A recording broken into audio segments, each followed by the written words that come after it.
Un saludo cordial para todos. El día de hoy vamos a hablar de MOSFET, SSR y algunos transistores que son difíciles, por decirlo así, para quienes empiezan para chequearlos. Así que los dejo con el profe. Profe, buenos días. Buen día para todos, un gusto estar aquí de nuevo.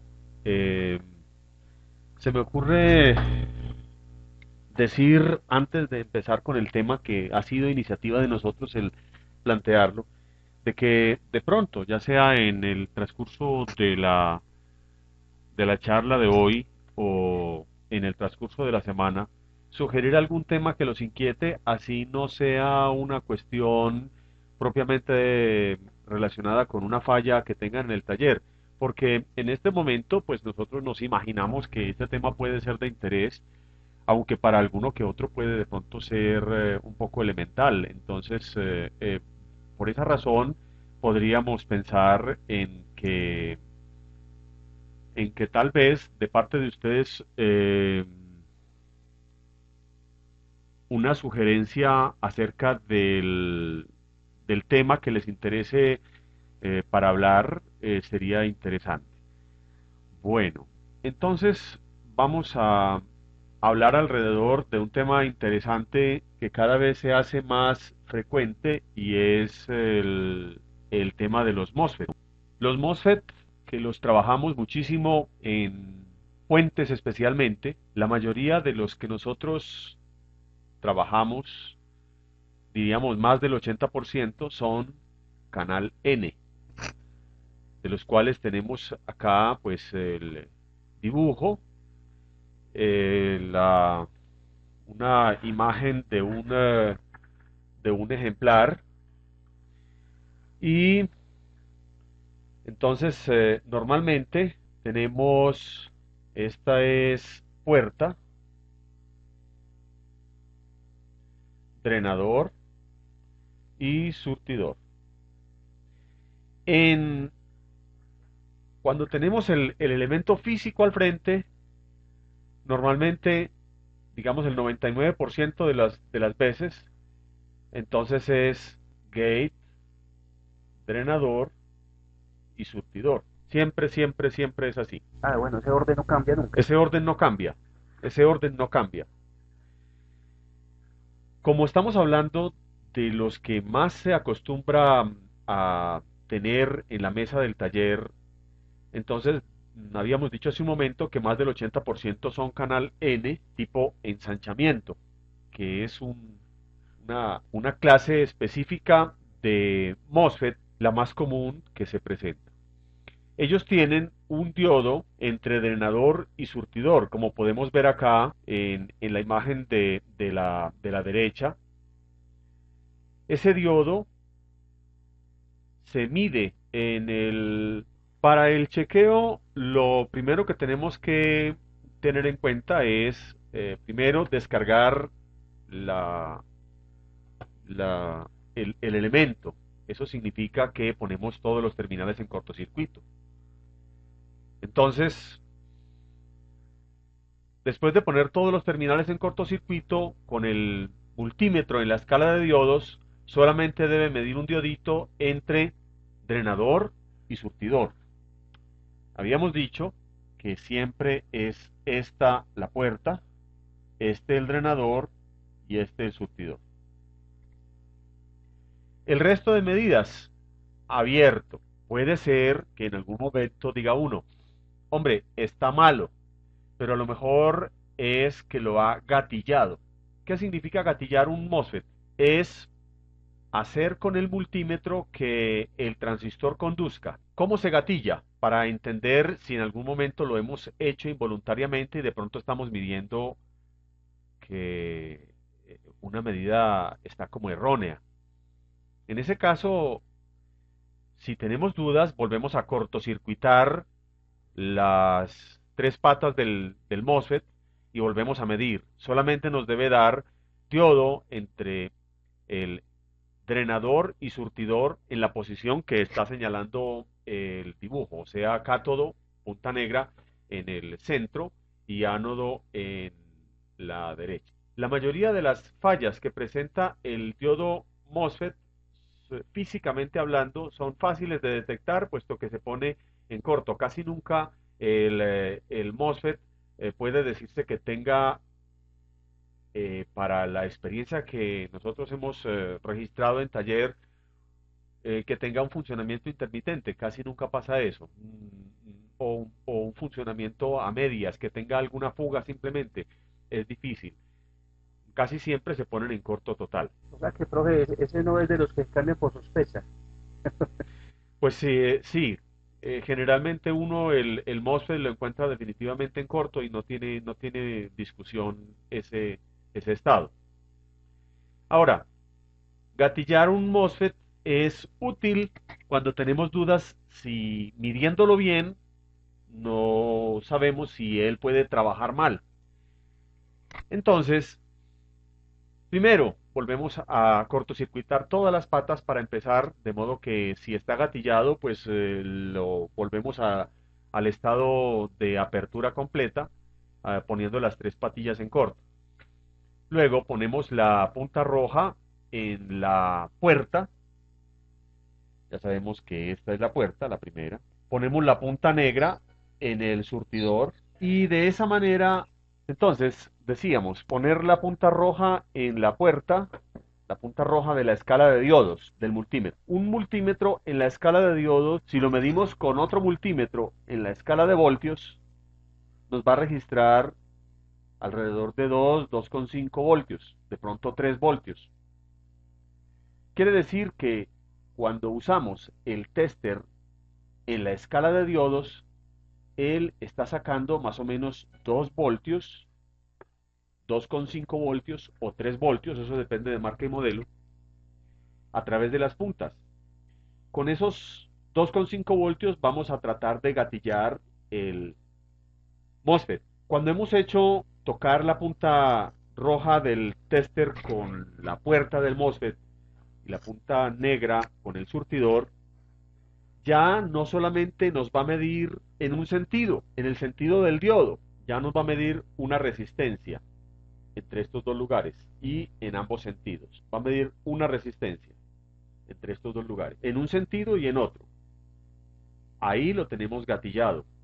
La resistencia puede ser alta o puede ser baja, eso depende de qué tanta exigencia tenga el MOSFET para disparo en la puerta y la razón por la cual se conserva el MOSFET encendido es por el hecho de que entre puerta y surtidor tiene un condensador.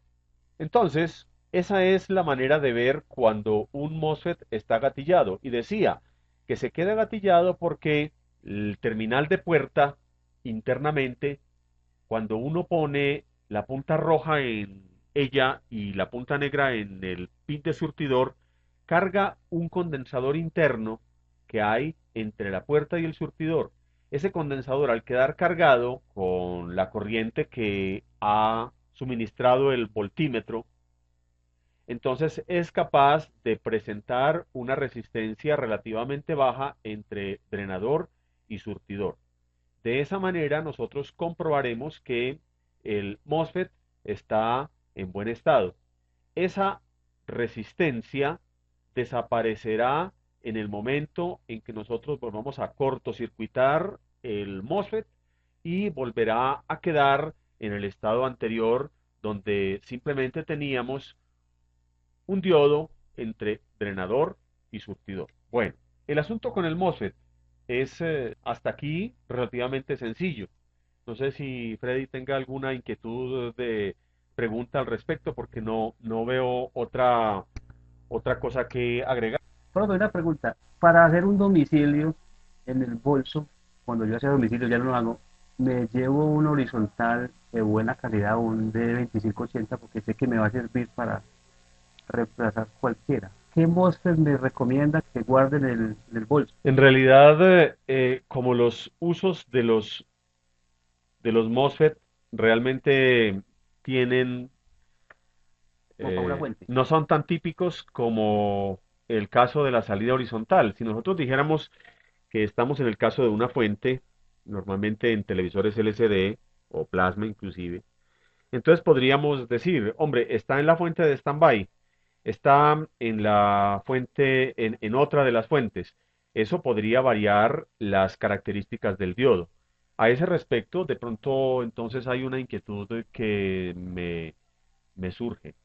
Es, ¿cuáles son las características del diodo del MOSFET a tener en cuenta cuando uno va a buscar un reemplazo? Entonces diríamos que lo primero que hay que ver es el voltaje, voltaje entre drenador y surtidor cuando el MOSFET está abierto. Eso en otras palabras, ¿qué significa? Voltaje de ruptura. Voltaje de ruptura. Eso puede estar, digamos, alrededor de eh, 800 voltios, 1000 voltios. Entonces, ese voltaje es importante tenerlo en cuenta a la hora de reemplazar un MOSFET. El segundo parámetro que es importante tener en cuenta es cuál es la corriente de funcionamiento del MOSFET, es decir, la corriente de drenador. La corriente de drenador puede ser 2, 3, 5 amperios, eso depende. Entonces, esa corriente hay que establecerla en la hoja de datos y compararla con la del que tenemos en mente como reemplazo. La tercera característica que se presenta en un MOSFET es cuánta es la resistencia entre drenador y surtidor cuando el MOSFET está encendido. Esa resistencia puede estar o debe estar en el orden de, digamos, de 5 ohmios hacia abajo. Entonces puede ser 2 ohmios, puede ser 0,15 ohmios. Eso depende. Cuando nosotros vemos que el MOSFET, la corriente de drenador, es alta, digamos eh, 20 amperios, 30 amperios, entonces mientras más sube la corriente, mientras más sube la corriente, entonces la resistencia es menor. La resistencia es menor. Eso es el, los tres parámetros con los cuales nosotros podemos buscar un reemplazo, incluso cuando lo buscamos en un almacén, podemos llegar a decir un MOSFET de 1500 voltios, 30 amperios, 0,2 ohmios. Entonces, esas son las tres características principales con las cuales yo voy a reconocer que un MOSFET me sirve, que un MOSFET me sirve. Los datos, los datos, la hoja de el datasheet, En el datasheet, esos datos se encuentran fácil. ¿Tienes algún datasheet aquí vemos un ejemplo. de IRF 9610, por ejemplo? Bueno, entonces vamos a buscar en... Simplemente lo ponemos en el Bueno, Google y él nos da muchas opciones. Aquí está. Entonces mire, voltaje drenador surtidor, 200 voltios. Resistencia drenador surtidor en ohmios cuando está prendido, cuando está on. En este caso, en la hoja de datos le ponen una condición y es el voltaje entre puerta y surtidor debe ser, en este caso, menos 10 voltios porque tenemos un MOSFET canal P. Entonces, esa resistencia es de 3 ohmios. Entonces, 200 voltios, en este caso los ponen negativos porque es un MOSFET canal P, 3 ohmios. Y la corriente debe ser estos, aunque aquí nos dice QG, QGS. Bueno, no. Aquí en los rangos máximos absolutos nos dice drenador. Corriente de drenador, aquí está, 1,8 amperios.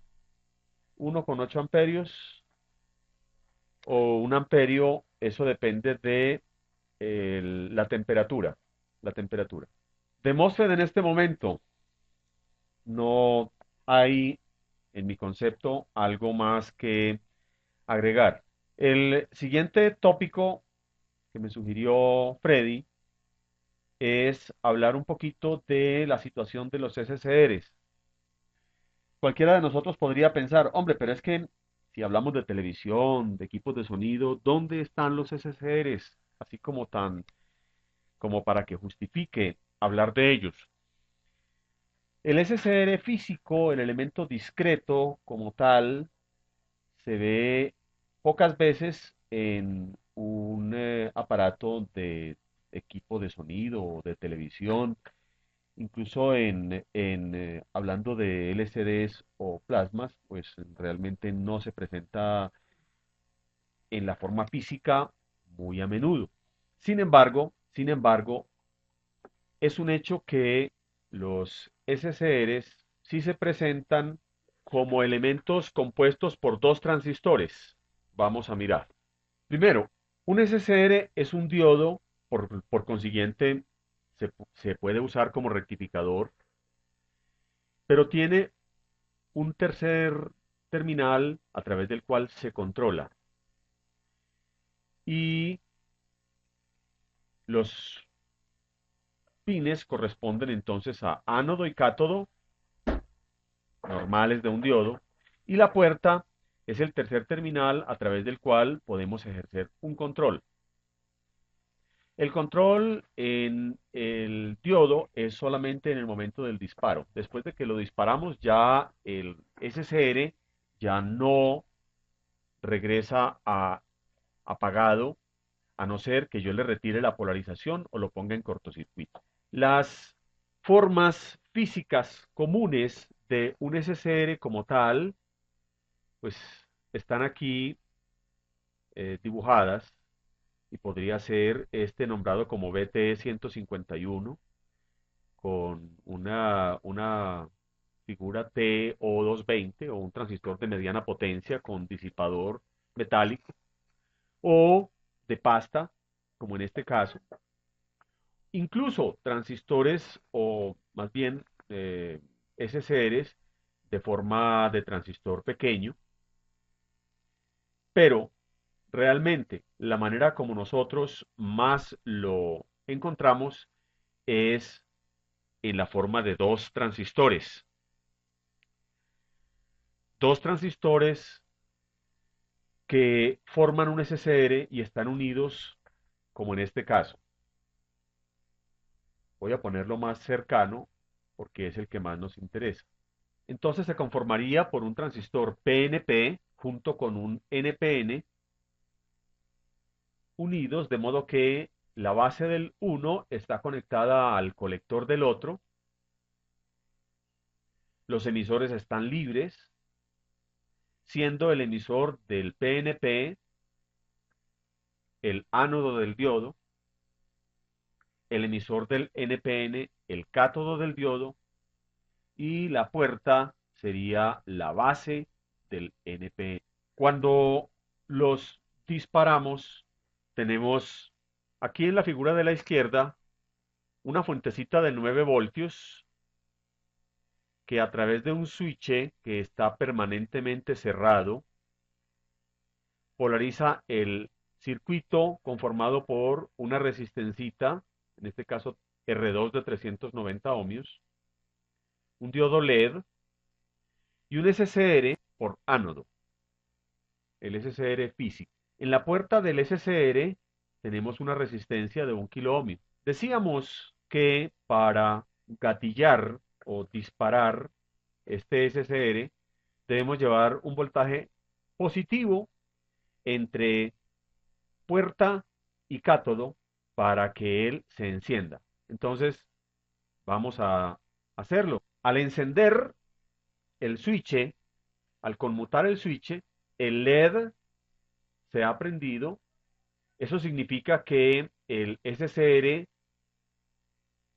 conduce, de hecho en este momento nos dice que tiene 736 milivoltios, significa que la tensión ha caído y aunque yo quisiera el hecho de mover aquí este switch no me sirve de nada, puesto que él, después de haber sido disparado, se queda gatillado y no apaga, a no ser que yo corte la corriente de la fuente. Entonces, cortando la corriente, él regresa a apagado y el circuito inmediatamente pues vuelve a quedar como antes. Mire que en este momento, en el cátodo del diodo, tenemos 8,53 voltios.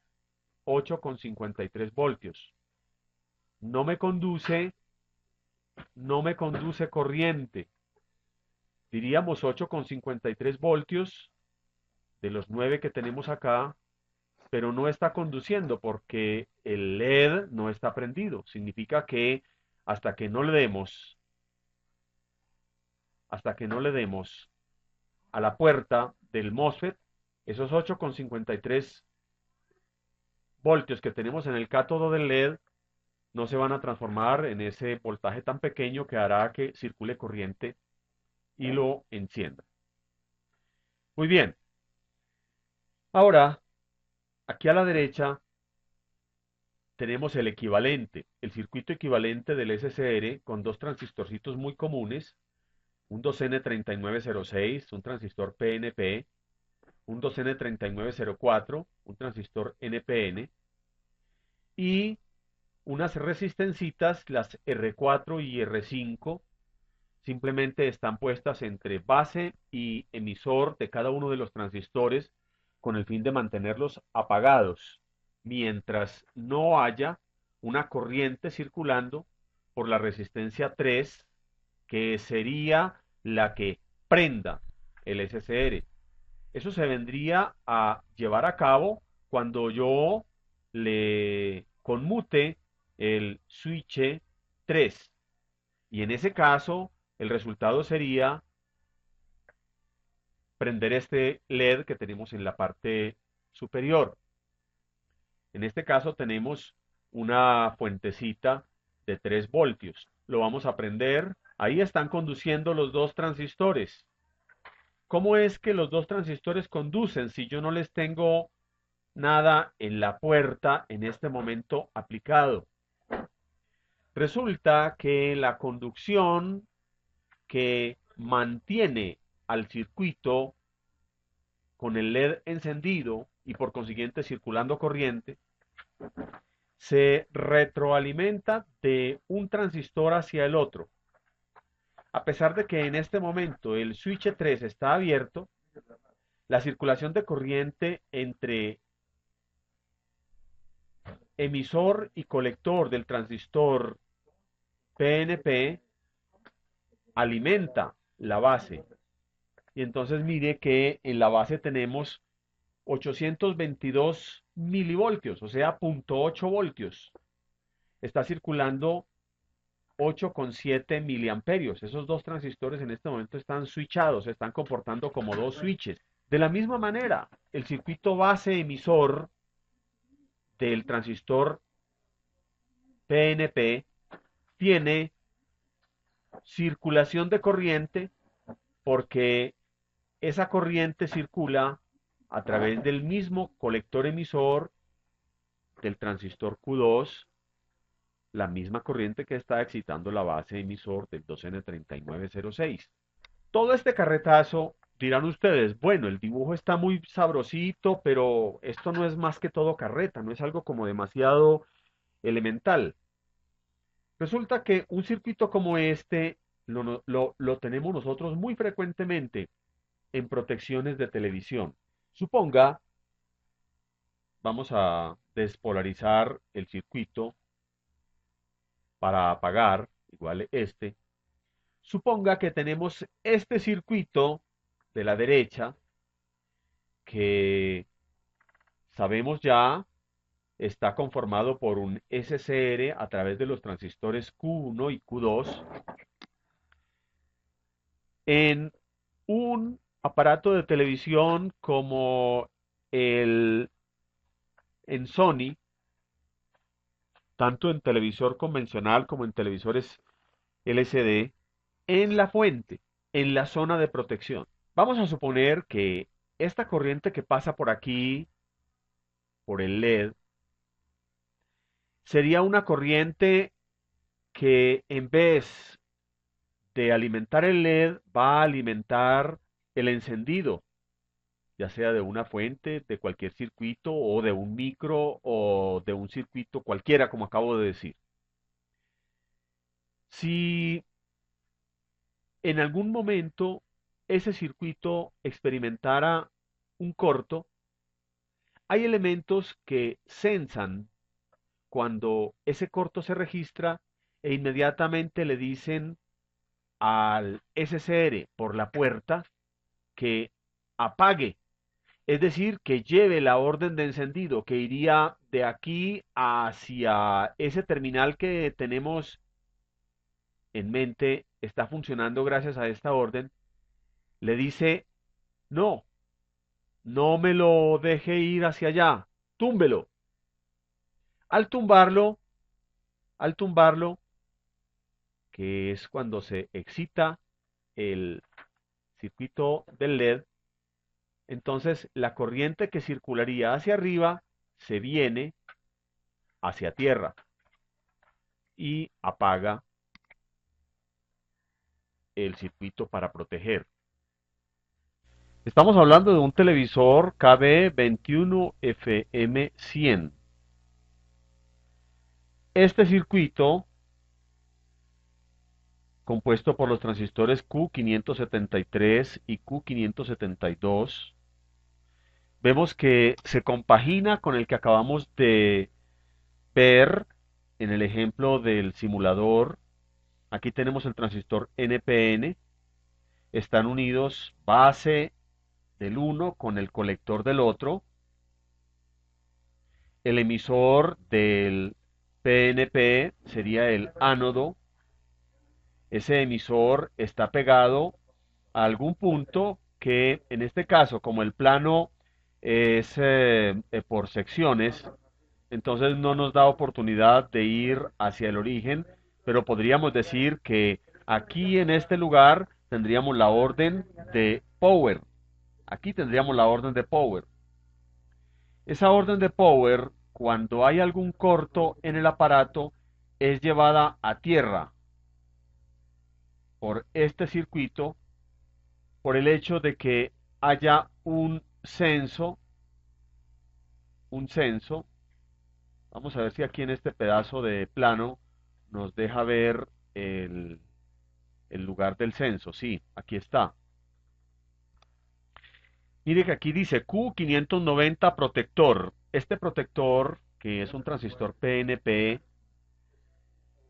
está registrando la caída de tensión en más B cuando va para el flyback a través de una resistencia de 0.47 ohmios. Por aquí entra más B hacia el flyback a través de la resistencia. Por aquí sale de la resistencia y ya topa directamente con el flyback. La caída de tensión en la resistencia aumenta en la medida que aumente el consumo en el aparato.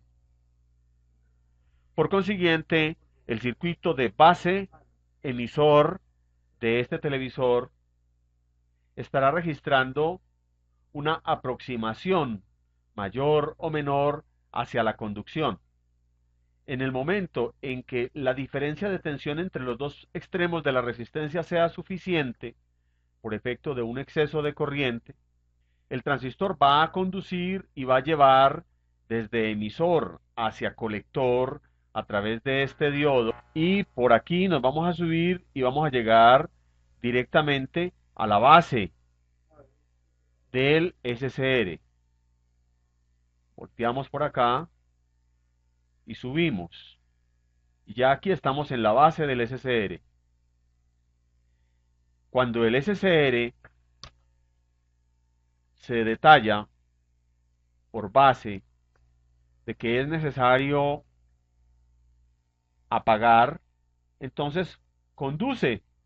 El corto va a desaparecer porque el aparato está apagado. El corto desaparece en la base porque el aparato está apagado.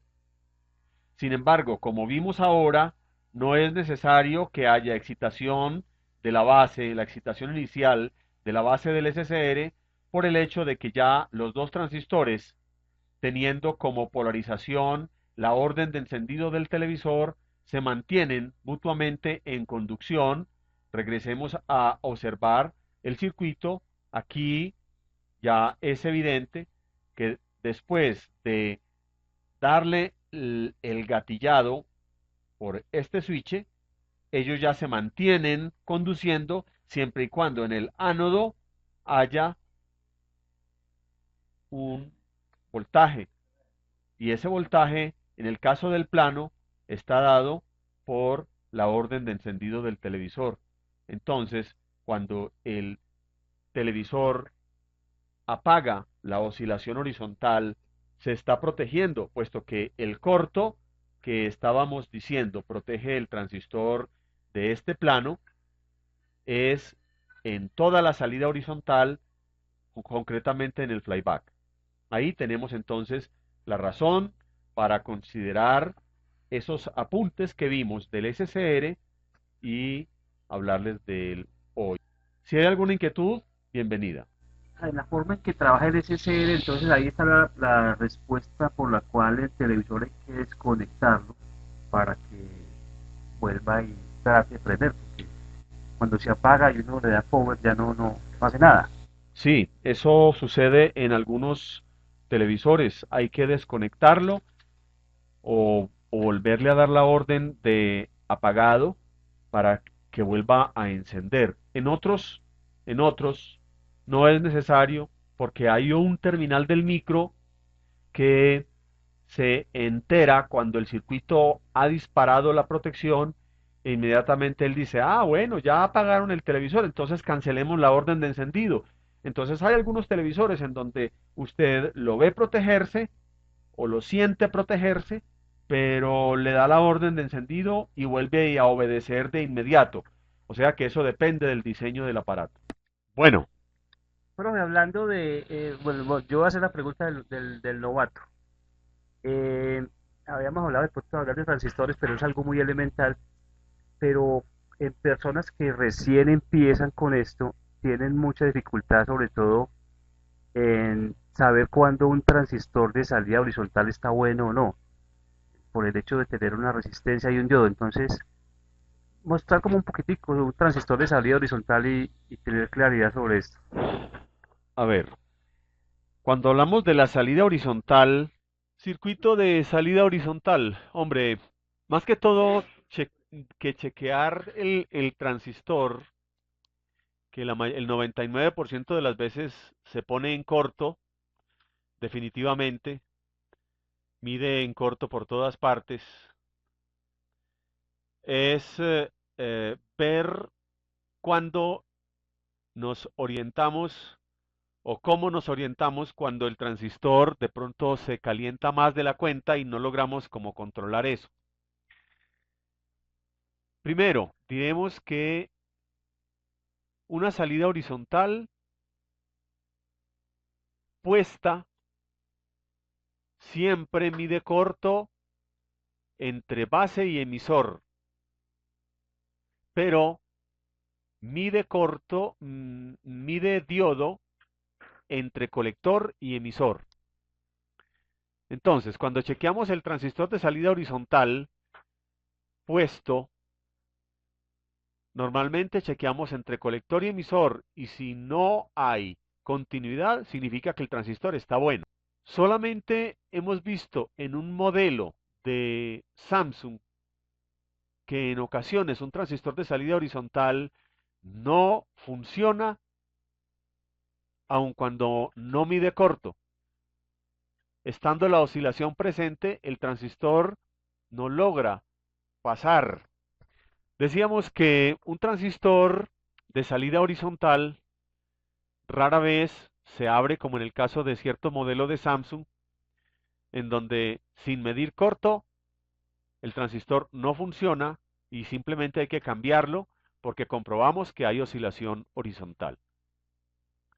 La oscilación horizontal es posible registrarla con frecuencímetro, que es tan común ya en los multímetros, y si no, midiendo entre base y emisor del transistor en la escala de AC, en una escala baja de AC, y entonces podemos decir que entre estos dos elementos, base y emisor, podríamos determinar que hay oscilación horizontal, puesto que en esa baja escala, la menor de AC, podemos estar viendo alrededor de 0.3, 0.4 voltios de corriente alterna. Ahí vemos que la oscilación está llegando hasta la base del transistor.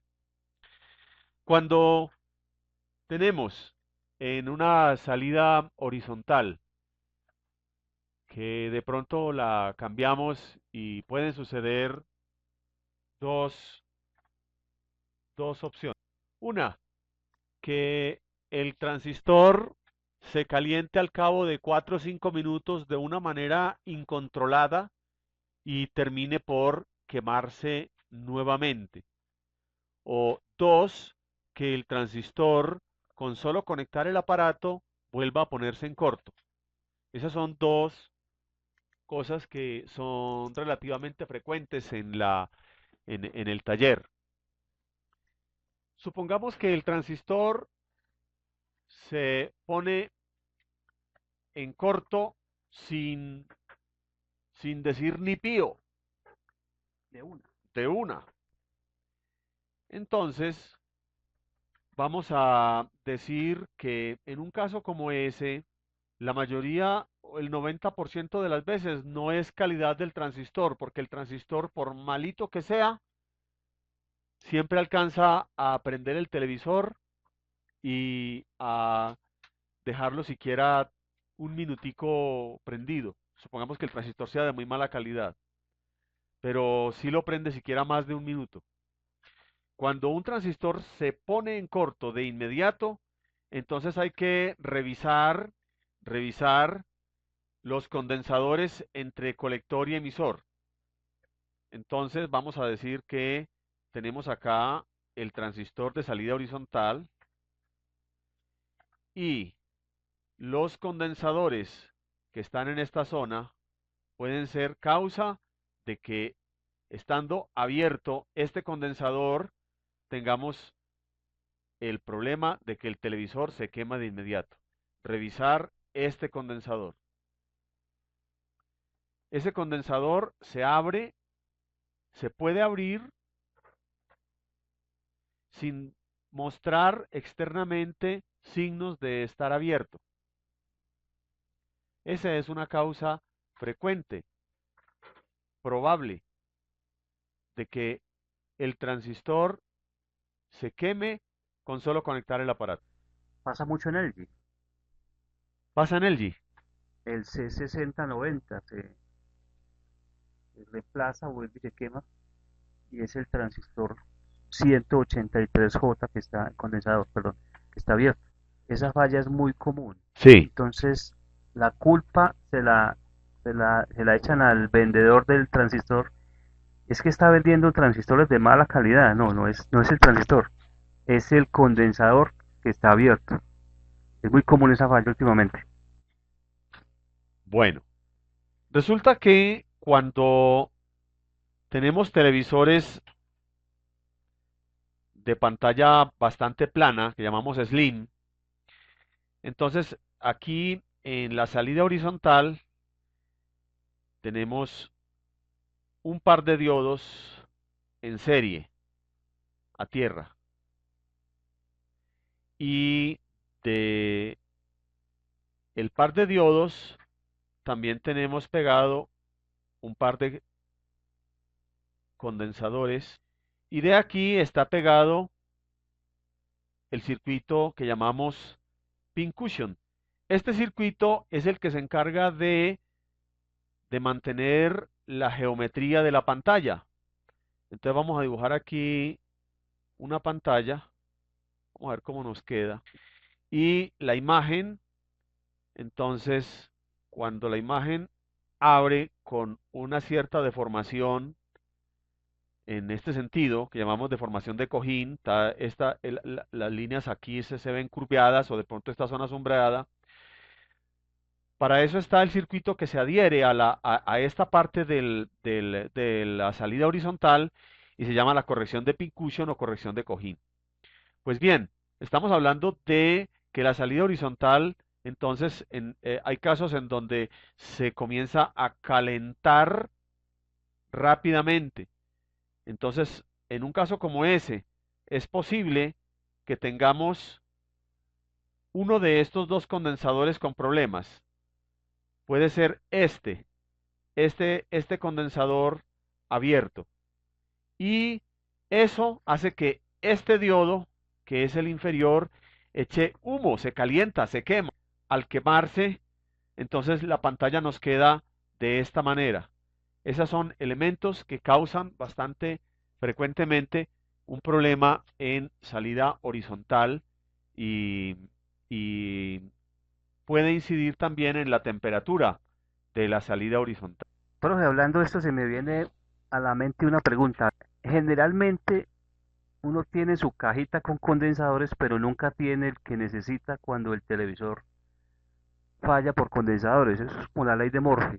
Sí, ¿Cómo puedo yo reemplazar con varios condensadores un condensador en particular? bueno, a veces nos coge corticos un daño en donde necesitamos reemplazar, por ejemplo, un condensador en paralelo con el colector de salida horizontal y ese condensador es, por ejemplo, de punto 15. Ese condensador, si no lo tenemos a la mano, supongamos que sea de ese valor.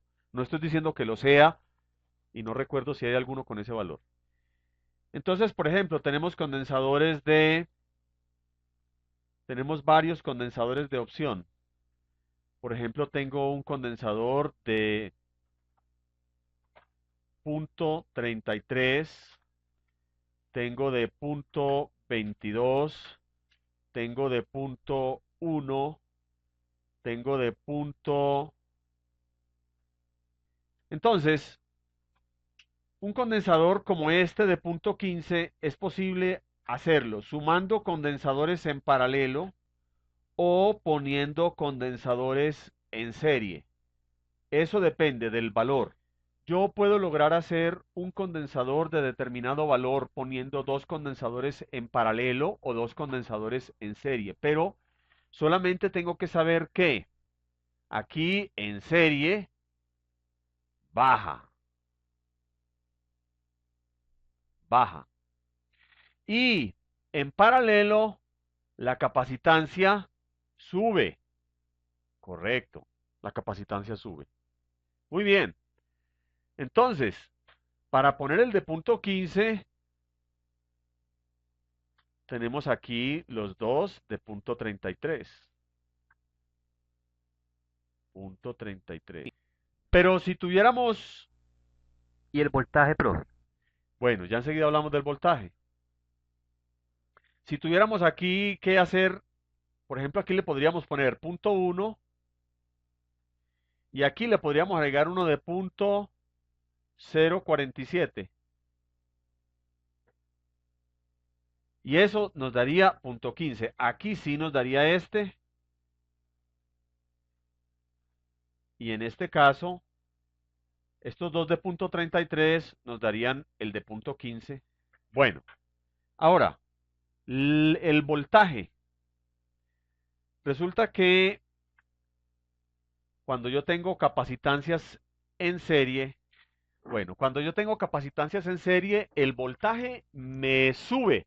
Si yo tengo un capacitor de 1000 voltios y otro de 500 y los tengo en serie, el voltaje va a ser igual a la suma de los dos voltajes, o sea, 1500 voltios.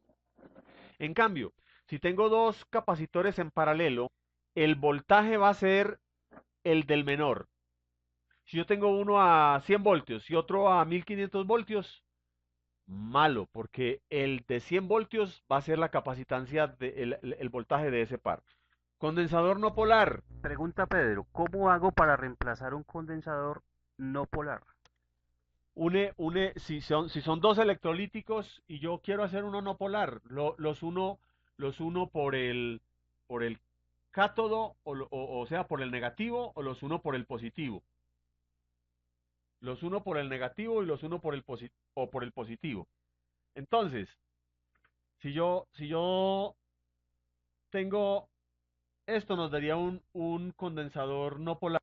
O estos son no polares. No polares.